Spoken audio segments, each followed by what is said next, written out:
Estamos trabalhando todo o livro de Malaquias, que tem como propósito aqui, em sua época, trazer esse contexto de adoração ao Senhor, lembrando que esse era o propósito do povo de Israel, de trazer e de ser esse povo que adorasse a Deus, e justamente que através dessa adoração proclamasse esse Deus que está sendo adorado.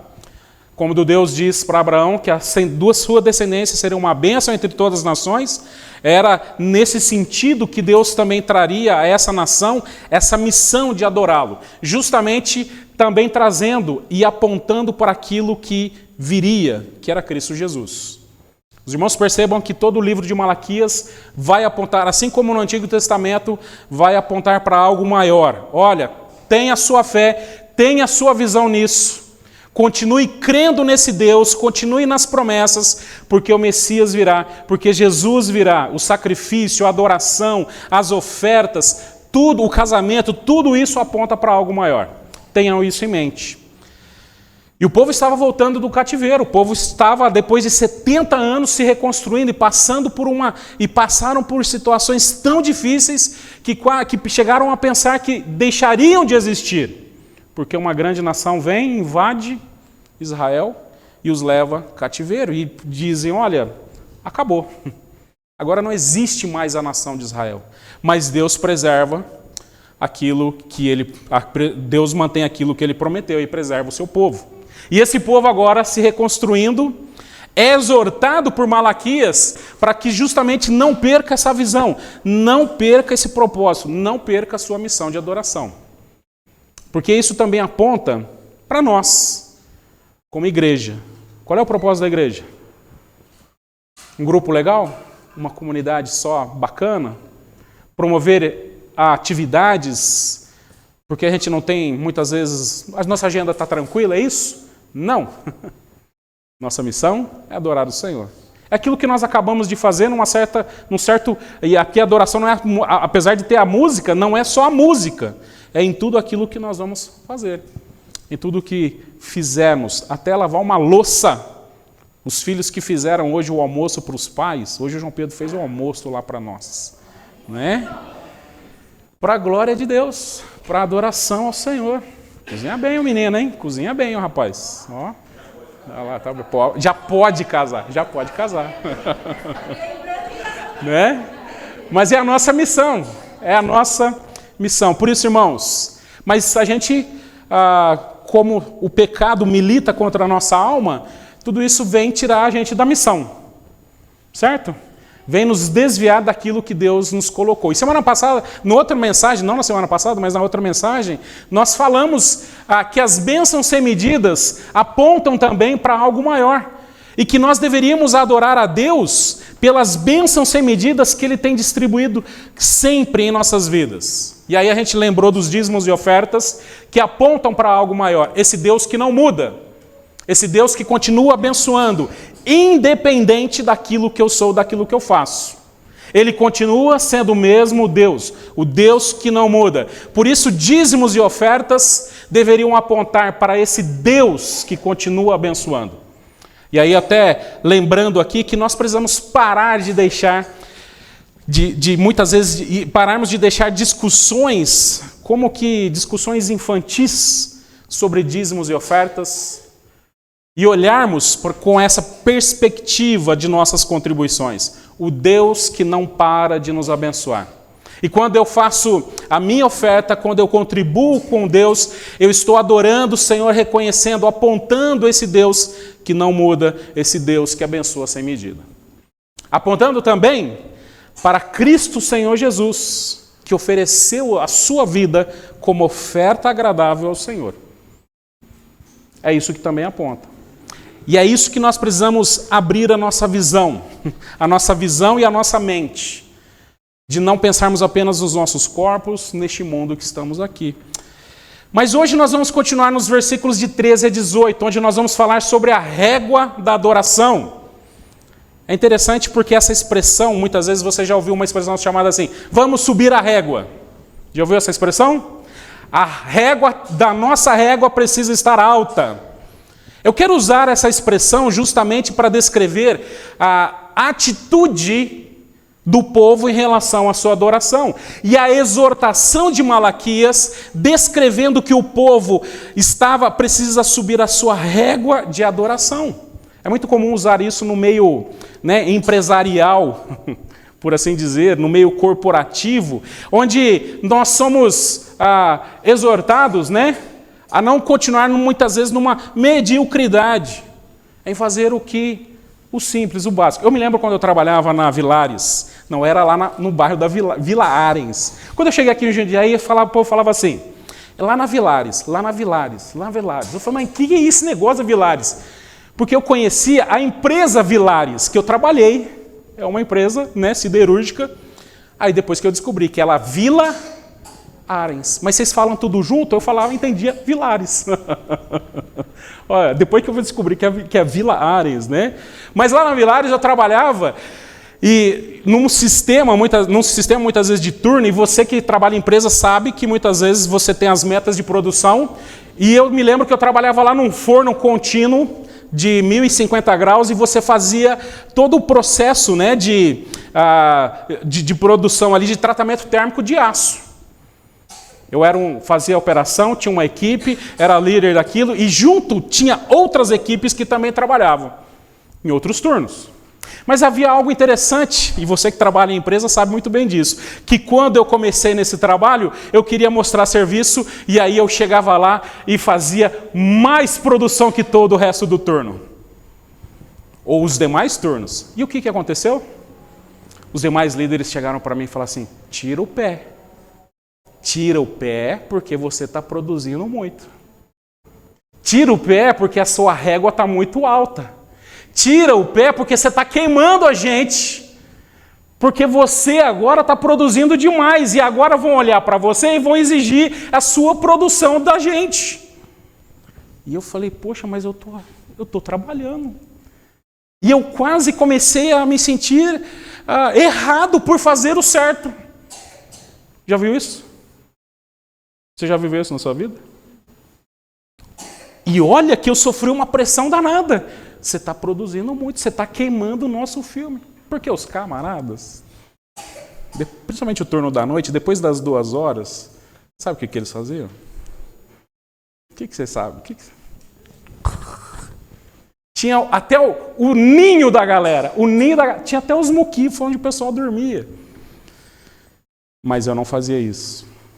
Estou dando um exemplo, porque muitas vezes a nossa vida espiritual, e é isso que nós vamos ver no capítulo 3, nos versículos de 13 a 18, uma exortação de que Malaquias agora exorta o povo, onde ele está nivelando a sua visão de Deus, a sua adoração com incrédulos, pessoas ímpias. E eles acham que Deus é assim. Quando você lê, por exemplo, Malaquias capítulo 3, versículos de 13 a 15, nós vamos ver aqui a nação de Israel, o povo que é tido como o povo de Deus, dizendo inverdade sobre Deus. Dizendo assim, o próprio Deus falando, vocês disseram palavras duras contra mim, diz o Senhor. E ainda perguntam, o que falamos contra ti? Vocês dizem, é inútil servir a Deus. De que nos adianta guardar os seus preceitos e andar de luto diante do Senhor dos Exércitos? Agora, pois, nós vamos dizer que os soberbos é que são felizes. Também os que praticam o mal prosperam. Sim, eles tentam o Senhor e escapam. É interessante porque agora a crítica de Israel contra Deus e esses sacerdotes, esses pecadores, o povo pecador... Obrigado, Ayrton. Obrigado. Esse povo pecador agora, que estava contaminando o altar do Senhor, desprezando o nome de Deus, vivendo infidelidade conjugal e infidelidade contra Deus, comprometendo seus dízimos e as suas ofertas, proclamavam agora uma desobediência contra Deus, dizendo e acusando coisas que não são verdadeiras sobre Deus. É inútil servir a Deus. Do que adianta guardar os seus preceitos? Que adianta ser crente? Que adianta ir na igreja? Estou transferindo isso para os nossos dias. Estou fazendo um salto aqui. O que adianta ser honesto? O que adianta ler a Bíblia? O que adianta adorar a Deus? Porque parece que quando nós olhamos para a realidade do mundo e do universo, nós vamos observar agora que esses soberbos, esses arrogantes, que nem adoram a Deus, que nem temem a Deus, é que prosperam. Que quando nós olhamos, nós que estamos em luto diante do Senhor, e aqui a expressão de luto é justamente aquela ideia quando nós vemos, por exemplo, em Zacarias capítulo 7, versículos de 1 a 6, pessoas agora se colocavam numa condição de muita tristeza por causa do seu pecado, vestiam um pano de saco, jogavam cinza sobre as suas cabeças, e esse arrependimento era demonstrado agora publicamente. A pessoa dizia assim: nossa, aquele lá está em profundo arrependimento. Isso era visível. Eles faziam questão de demonstrar isso. Mas muitas vezes esse ritual, muitas vezes toda a situação não passava de uma hipocrisia, como nós vamos observar em Zacarias capítulo 7, versículos de 1 a 6. Nós vamos ver isso, por exemplo, em Isaías capítulo 58, versículos de 2 a 5. Onde o povo agora se coloca agora como alguém que está de luto, jejuns prolongados, a própria fisionomia de abatimento era buscada para mostrar para os outros que ele estava em contrição, em arrependimento. O próprio Senhor Jesus vai falar sobre isso em Mateus capítulo 6, versículos de 16 a 18, onde ele diz: quando vocês jejuarem, não fiquem com uma aparência triste, como os hipócritas. Porque desfiguram o rosto a fim de parecer aos outros que estão jejuando. Em verdade lhes digo que já receberam sua recompensa. Mas vocês, quando jejuar, unja a cabeça e lave o rosto, a fim de parecer aos outros que você está jejuando. E assim o seu pai em secreto. Entre no quarto, vê o pai vem em segredo e ele dará a recompensa. Eles faziam questão de transparecer, mas de fato não havia arrependimento. E o povo em Malaquias estava reclamando: o que adianta fazer isso? Mas ao mesmo tempo fazia isso de forma hipócrita. E aí chegava no domingo: nossa, irmão, como você está abatido. Irmão, eu jejuei essa semana.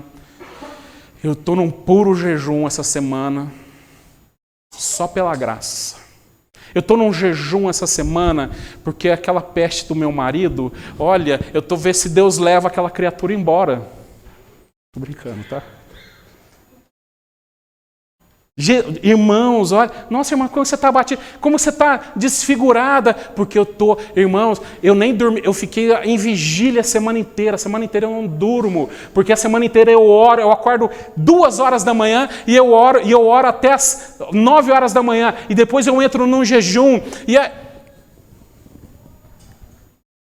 mas simplesmente, isso não resolvia nada, isso demonstrava apenas um contexto de hipocrisia. E aqui eu não estou falando nada contra isso, tá bom? O problema é que hoje se faz isso de uma forma onde, achando que esse sacrifício vai alcançar alguma graça. Meu querido irmão, tenho uma triste notícia para te dar.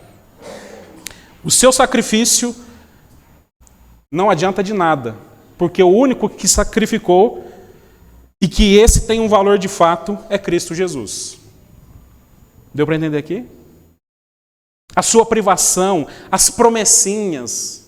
Ai Deus, se o Senhor me dá agora, me ajudar, eu vou parar de tomar Coca-Cola.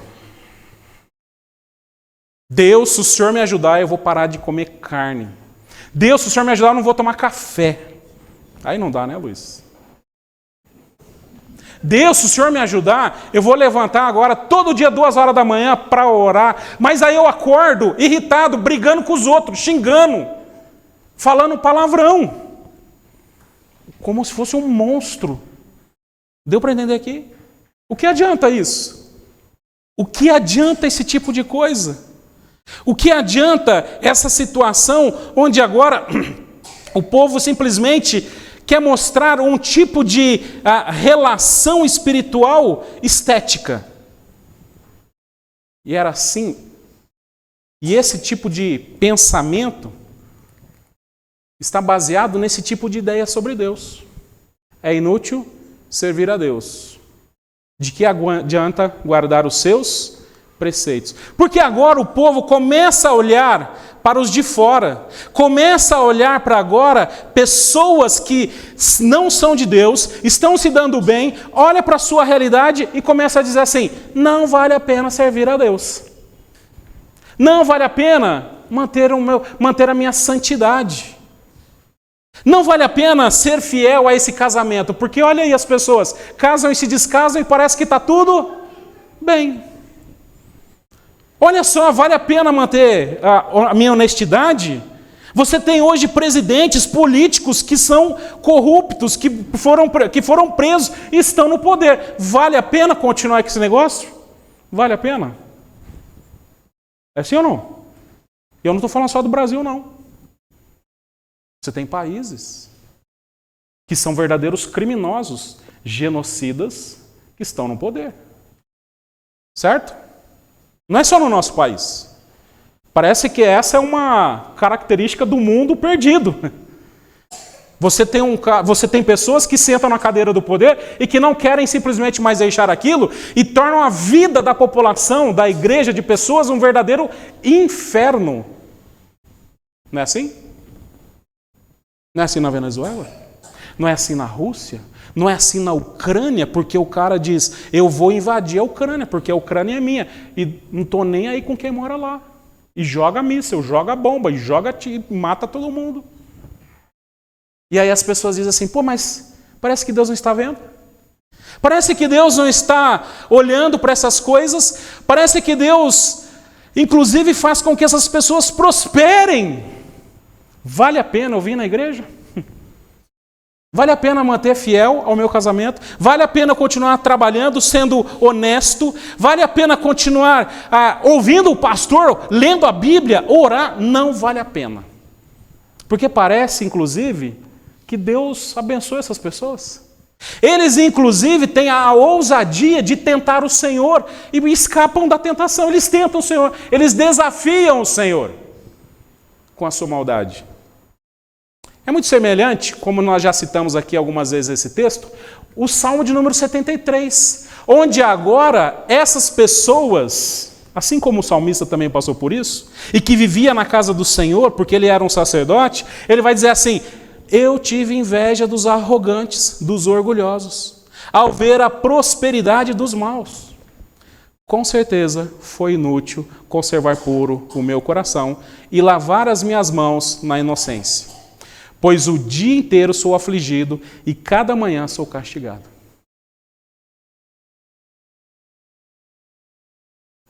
Vale a pena? E aqui, irmãos, eu entendo que o povo de Israel começa a descer a régua da adoração. Sabe por quê? Porque agora o exemplo deles não é mais Deus. E o exemplo de vida deles são os ímpios, os arrogantes, os orgulhosos, os pecadores. O exemplo para eles agora não são mais as promessas de Deus, não é aquilo mais que Deus fez com os seus antepassados, não é agora Deus restaurando essa nação depois de 70 anos de cativeiro, não é mais isso. O exemplo deles são os arrogantes, são os ímpios. Tomam para si essas pessoas como exemplos de vida. Corruptos, ditadores, assassinos, adúlteros, ladrões, profanos. Tomam para si. Passam a invejar essas pessoas. Passam agora a achar que essas pessoas são felizes, são bem-aventurados por Deus. E aí eles começam a dizer: vale a pena, como Asaf. Tive inveja dos arrogantes. E aqui, irmãos, as pessoas passam a nivelar a sua vida espiritual pelos de fora. Você já reparou que um crente diz assim: eu vou parar de orar por causa dos que não oram. Ninguém ora, então não vou orar.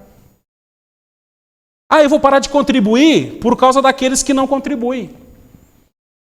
Eu vou parar de adorar a Deus porque ninguém adora, ninguém vai lá na igreja.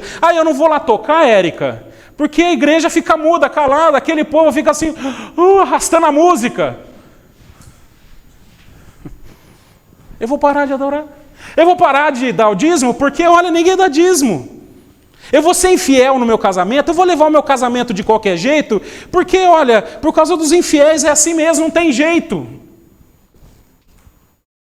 Essas pessoas tomam para si os exemplos ruins e se gloriam nisso para justificar suas atitudes ruins. Nivelam, baixam agora a régua da adoração ao Senhor. Com base em supostos crentes da igreja, incrédulos, pessoas que estão profanando e desprezando o nome de Deus. Mesmo dentro da igreja. Onde a nossa régua da adoração agora se desce a um nível baixo. Que loucura é isso? Pastor, para que orar de quarta-feira? Para que orar de quarta-feira? Ninguém ora. Ninguém ora? Ninguém ora? Por que eu vou dar o dízimo? Porque ninguém dá o dízimo. Ninguém dá o dízimo? Sério? Certeza? É isso. Por que eu não vou falar de Jesus? Porque ninguém fala de Jesus mesmo, então eu não vou falar. Sério mesmo que você pensa isso? Se você pensa isso, a sua visão está apenas nesse seu plano, no seu mundinho. E aqui, meu querido irmão, Malaquias quer que Jesus exploda a sua mente. Não no sentido literal da palavra, tá bom? Mas explodir a mente de você entender quem é Deus. Nossa, Deus está fazendo isso. E às vezes a gente se surpreende por coisas assim. Nossa, eu nem imaginava que estava acontecendo isso na igreja. Nossa, eu nem imaginava que isso aconteceu. Nossa, por quê? Porque nós vivemos num mundinho pequeno do egoísmo, da minha vidinha. E se esquece que agora, como igreja, Deus colocou para nós vivermos em algo maior. E nós muitas vezes vamos descendo a nossa régua da adoração conforme o povo, conforme a igreja vai deturpando as coisas de Deus. E aqui, irmãos, nós precisamos lembrar que a nossa régua da adoração é uma régua elevada. Porque ela tem como base não os injustos, mas um justo, que foi Cristo Jesus, que adorou a Deus até na morte. A régua da adoração, a régua da nossa fidelidade, a régua do nosso compromisso, tem como base o Filho de Deus que deixou a sua glória e foi o único homem justo neste mundo, de tal forma que o mundo que o entregou para a cruz. Essa é a régua da nossa adoração. E enquanto na cruz, enquanto sofrendo, enquanto sendo agora martirizado, ele estava adorando a Deus. Sim ou não? Jesus estava adorando a Deus lá na cruz? Escute as palavras que ele disse quando estava na cruz. Esse é o nosso exemplo, essa é a nossa régua. Por isso eu não vou deixar de contribuir por causa dos que não contribuem. Eu contribuo por causa daquele que tudo deu a sua vida como oferta agradável ao Senhor. Eu não vou deixar de orar por causa dos que não oram. Eu vou orar porque Jesus orou, mesmo no momento de maior aflição da sua vida. Está mudando aí a coisa? Está mudando a sua visão? Eu não vou deixar de ser fiel à aliança conjugal por causa de gente que é infiel no casamento, mas eu serei fiel por causa daquele que é fiel a Deus, ama a sua igreja, como um marido deveria, como um marido ama a sua esposa. Esse é o exemplo que ele vai dar, ou deveria amar. Ou o marido deveria amar a esposa como Cristo amou a igreja. Por isso eu continuo fiel. Não por causa dos outros. Não porque agora é moda você trocar de esposa, de marido, porque agora eu não aguento mais, eu vou ser feliz, eu quero viver a minha vida. Não! Mas por causa de Cristo. E aqui, irmãos, o mundo de incredulidade está na igreja e tenta nos convencer que estamos errados. Como lá eu me senti lá na Vilares. Certo? Não é assim? Eu me sinto assim às vezes.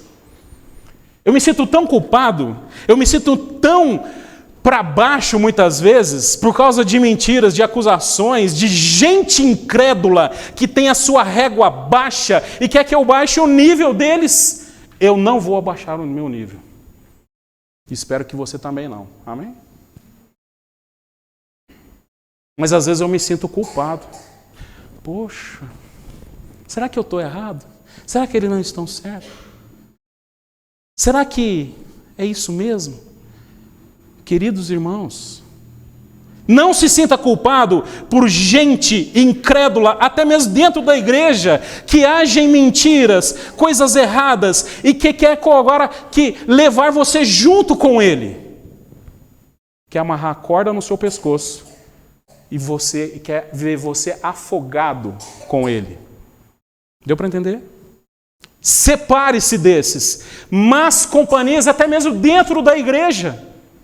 Gente que não contribui, gente que não ora, gente que não escuta uma Bíblia, que não vem para uma EBD, que não escuta uma aula de escola dominical, gente que não tem comunhão com a igreja e que simplesmente fala em verdade sobre a igreja e fala verdade sobre Deus e questiona Deus, e você entra na onda e tenta te convencer e quase você se sente culpado por isso. Poxa, mas estou me sentindo até mal. Não se sinta mal. Não se sinta mal. Porque a régua que nós seguimos é Cristo Jesus. Essa régua é alta. Essa régua está estabelecida no Senhor. E não se esqueça, irmãos, porque agora você não está sozinho nisso. Acho que não está passando aí. Pode passar o próximo slide, que acho que não está passando. Porque ele continua descrevendo no versículo 16... a seguinte coisa. Deu? Aqui não está mudando. Isso, agora foi. Então os que temiam o Senhor falavam uns aos outros. O Senhor escutou com atenção o que diziam. Havia um memorial escrito diante dele para os que temem o Senhor e para os que se lembram do seu nome. É interessante porque aqui Malaquias vai lembrar agora o povo que, apesar desse povo incrédulo, que está baixando a sua régua, pegando como exemplo o mal, quase que nós vamos entender assim, não existe mais bons exemplos em Israel. Deus vai dizer assim, existem. Deus sempre preservará os remanescentes fiéis. Deus sempre vai permanecer agora, sempre preserva pessoas que continuam temendo a Deus, que falam uns aos outros, que escuta com atenção, que justamente escreve esse memorial e que teme ao Senhor. Lembra do nome do nosso Deus. É isso que Malaquias vai dizer, que apesar desse grupo que está questionando a autoridade de Deus, questionando o caráter de Deus, achando inclusive que Deus tem comunhão com o mal, porque abençoa o ímpio e vê o justo sofrendo, se esquece que existem pessoas preservadas por Deus, que ainda lembram de Deus, lembram do memorial, temem a Deus e temem o seu nome. Sempre Deus mantém os seus remanescentes. Diferente desses que nivelam suas vidas por uma régua baixa e tomam para si maus exemplos. Deus lembra agora que a nossa vida e que o povo de Israel não deveria agora nivelar a sua vida pelo mal, mas por estes que são remanescentes fiéis de Deus. Deus não muda, preserva aqueles que agora exercem uma referência em relação ao povo de Israel. Não são a maioria, tá bom? Não são a maioria. Às vezes é uma minoria, mas Deus preserva. Abra os seus olhos, abra sua mente, porque Deus tem preservado aqueles na face da terra que têm morrido pela causa de Cristo Jesus, que continuam orando, que continuam evangelizando, que continuam mantendo-se fiéis. Deu para entender? Você jovem, vou dar um exemplo aqui prático. Que muitas vezes passamos uma visão, uma perspectiva ruim sobre o casamento. E aí o pessoal vai dizer assim como estão falando para o Léo, para o Tiago, muitas vezes, você vai casar, você está louco? Olha aí como é que está isso. Não olhe para esses casamentos, não olhe para esses maus exemplos, não olhe para isso. Olhe para aqueles que estão dando certo, porque Deus tem mantido remanescentes fiéis. Sim ou não? Não tem casal aqui bom na igreja, gente boa, casada, feliz, que ama. Dá um beijinho no seu marido, na sua esposa. Dá um beijinho aí. Pronto aí, ó. Olha quanto exemplo. Deu para entender? Eu só estou dando essa aplicaçãozinha, mas tem tantas outras. Lá na sua empresa, aquele ambiente carnal, diabólico, terrível. Você vai... Deus, eu tenho, olha, eu passo o cartão, passa cartão ainda? Passa o crachá lá passa o crachá na portaria, você começa até a tremer, dá calafrio, você começa a querer ir no banheiro, dá dor de barriga, você fala assim, meu Deus, eu estou sozinho nesse inferno. Sozinho? Sozinho? Deus tem preservado remanescentes, pessoas que estão lutando em Cristo Jesus, lá no seu trabalho também. Não se esqueça disso. Na igreja, muitas vezes nós temos assim, como pastores, acham que está sozinho no universo, no mundo, e aí fica choramingando, ai Deus, eu sou pastor, o Senhor não tem dó de mim, o Senhor me... ai Deus, essa igreja... olha quanto o pastor sofre, olha, tadinho de mim, oh... que nem Elias lá. Brigou com teve uma baita vitória, né, contra Jezabel. Aí recebe uma ameaça, sai correndo, vai para a caverna. E o que você está fazendo aqui, filho? Só restou eu. Não tem mais profeta em Israel. Deus diz, ainda restam profetas. Remanescentes. Para de você viver nesse poço, nessa fossa de autopiedade. Porque é uma verdadeira fossa de autopiedade. Tadinho de mim, estou sozinho, tadinho. Para com isso, porque existem remanescentes fiéis, pessoas que Deus tem preservado, justas, bons exemplos, pessoas que você pode seguir, buscar aconselhamento, buscar ajuda. Sim ou não? Pare com isso. Pare com isso. Existem bons exemplos, porque Deus continua sendo um Deus agora que providencia bons exemplos, pessoas, situações, para que a gente continue assim glorificando o nome do nosso Deus. Eu tenho lido um livro, e eu tenho mandado isso para os irmãos, do John Piper, sobre a providência de Deus. E esse livro essa semana me chamou muita atenção, porque ele cita o exemplo de um avião, no mesmo dia que caiu o avião em Vinhedo.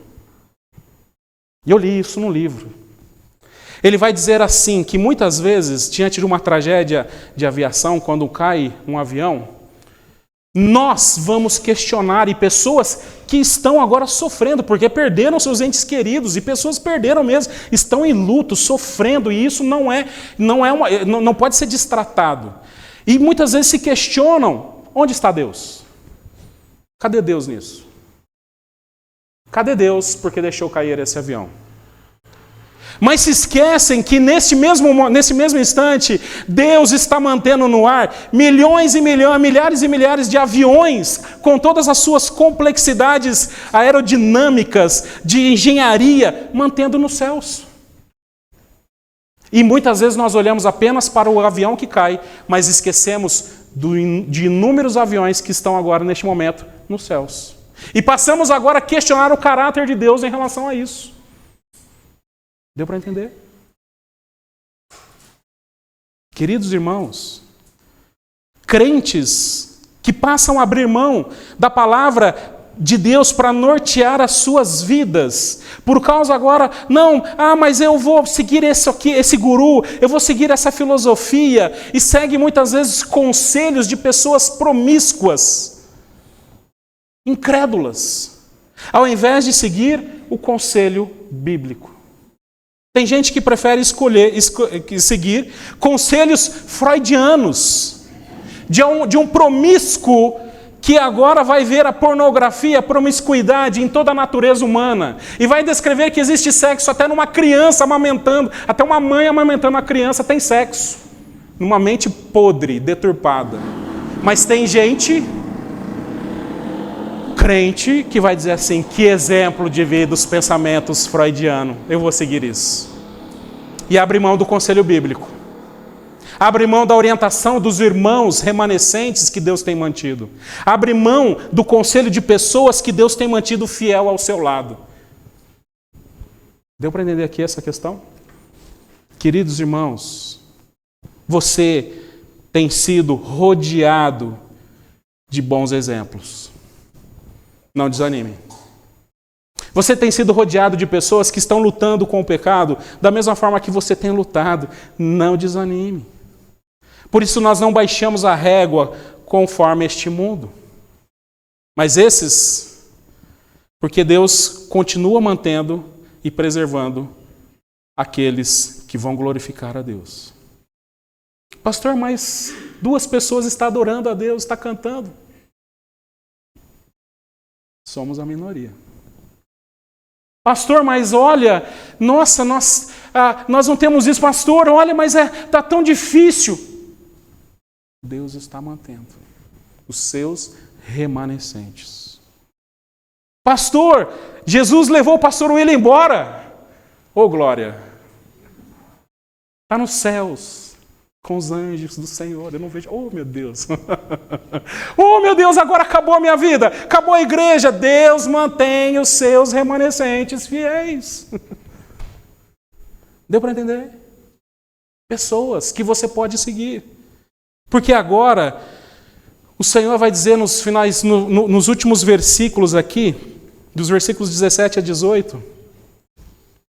E esse versículo, eu sei que, aqui mais uma vez, eu entendo que a divisão bíblica não foi feliz.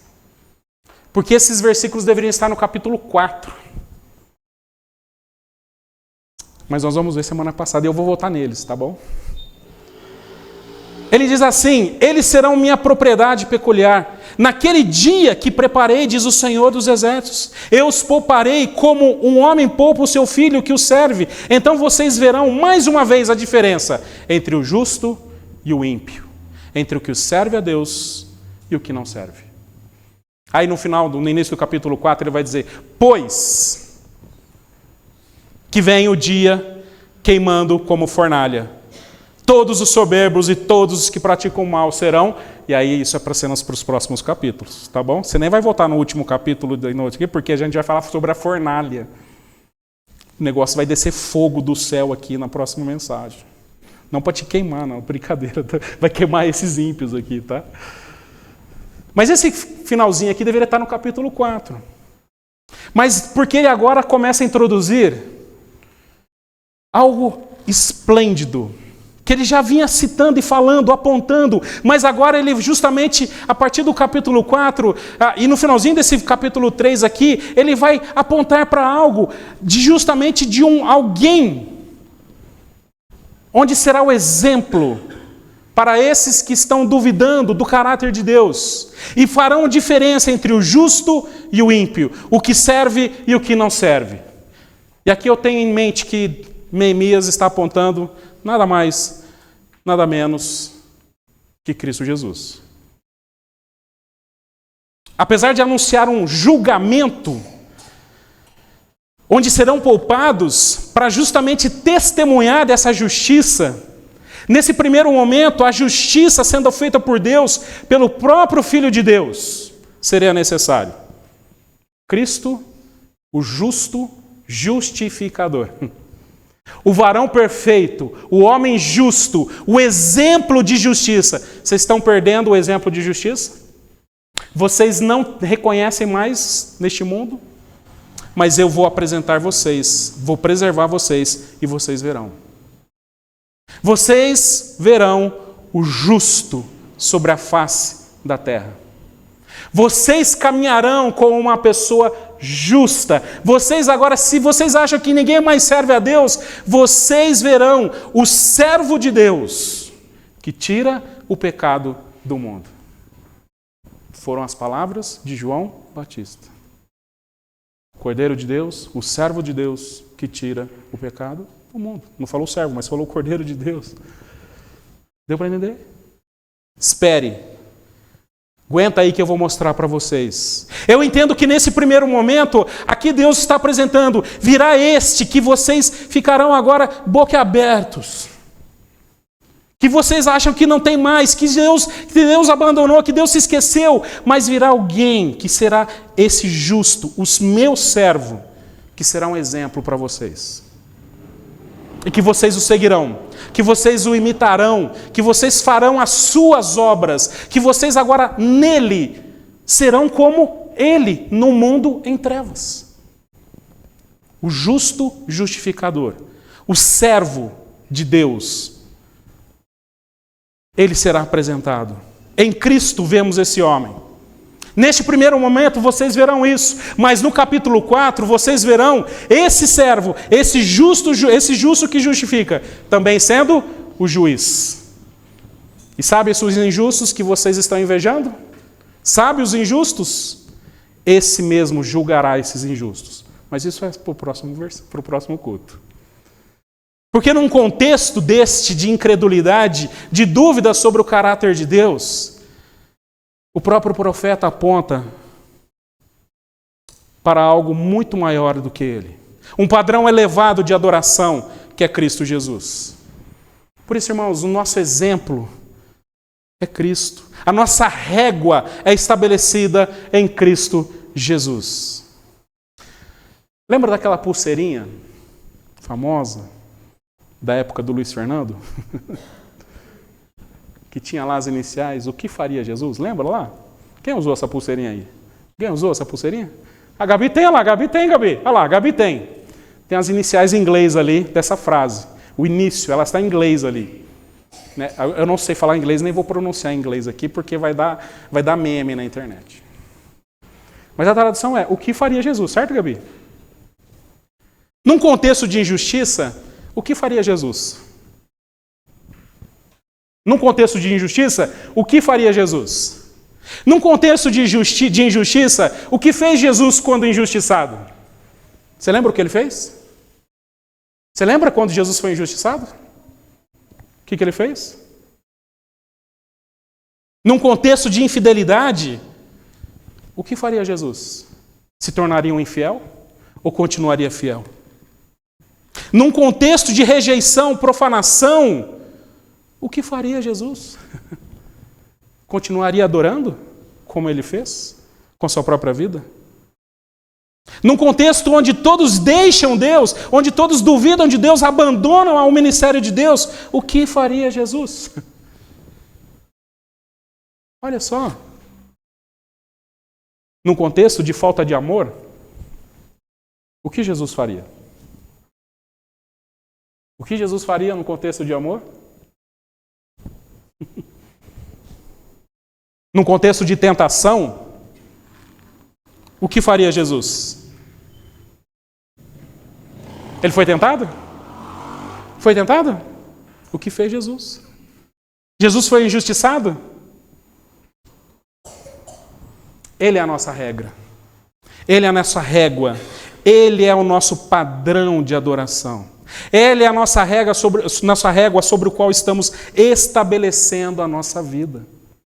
Por isso, irmãos, nessa semana que estamos começando diante do Senhor, em nome de Jesus, eu quero desafiar você que nessa missão de adoração ao Senhor, reavalie a sua régua de adoração, a sua régua moral, a sua régua de compromisso para com o Senhor, a sua régua de fidelidade, essa régua de justiça, porque se você estiver colocando essa régua no mesmo limite do mundo, peça perdão para Deus e se arrependa em nome de Jesus. Diga, Senhor, eu quero elevar essa régua aos padrões do teu Filho amado, que é Cristo Jesus.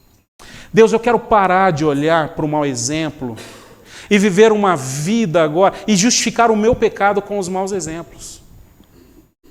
Deus, eu quero parar de olhar para os maus exemplos, para os injustos e justificar a minha injustiça. Deus, eu quero parar de olhar para os preguiçosos e justificar a minha preguiça. Eu quero parar de olhar para essa gente que é injusta, que é ímpia, que muitas vezes está na igreja desanimando pessoas e olhar para Cristo Senhor, Cristo Jesus. Eu quero olhar para esse que adorou a Deus até o fim. Eu quero parar de olhar para pessoas que simplesmente estão afastadas do Senhor, que vivem uma vida religiosa, uma vida moribunda, quase um morto espiritual. Mas olhar para alguém que está vivo, que ressuscitou ao terceiro dia e agora nos dá vida em abundância. Em nome de Jesus. Irmãos, mude isso. E eu oro como pastor aqui, e eu estudo e tento trazer a palavra de Deus para os irmãos, sempre justamente tentando nos ajudar, que a nossa mente, o nosso coração amplie a visão de quem é esse Deus. E você pare, e que eu pare de olhar apenas para o nosso redor, para a minha vida, para o meu egoísmo, e olho para algo maior que Deus me colocou. Queridos irmãos, tem uma visão, quando a gente brinca aqui, a visão dos Thundercats, a visão além do alcance, uma visão por toda a eternidade. No seu casamento, tire a visão apenas da sua vida egoísta, porque o meu marido tem que me satisfazer, a minha esposa tem que me satisfazer e vira essa guerra. Mas entenda que o seu casamento aponta para algo maior, para Cristo Jesus. O seu dinheiro. Poxa, mas agora eu vou trabalhar porque eu vou conquistar isso, eu vou ter aquilo, E Deus não tem um problema nenhum nisso, mas isso se torna o foco da nossa vida porque a gente tem apenas uma visão deste plano.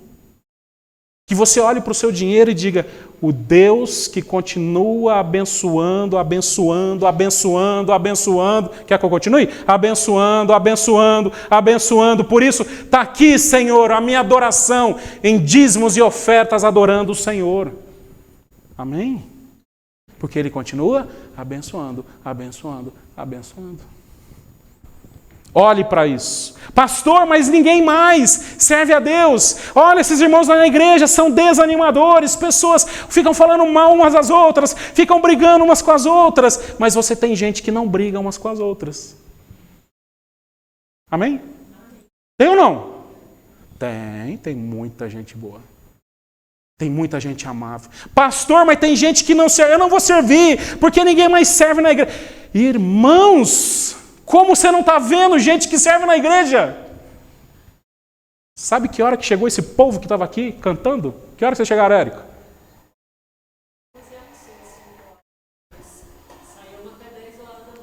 Ah lá, saíram 10 horas da noite. Estão servindo a Deus. E você está achando que não tem gente que serve a Deus na igreja? Pastor, não vou amar porque ninguém mais ama a igreja. Ninguém está amando mais na igreja. Você tem certeza?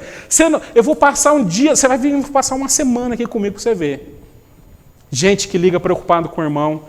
Gente que tira dia da noite para servir e aconselhar outras pessoas. Gente que está ajudando, gente que dá carona, gente que você tem certeza. E que nem põe no Instagram, nem põe no Facebook, nada disso. Deu para entender?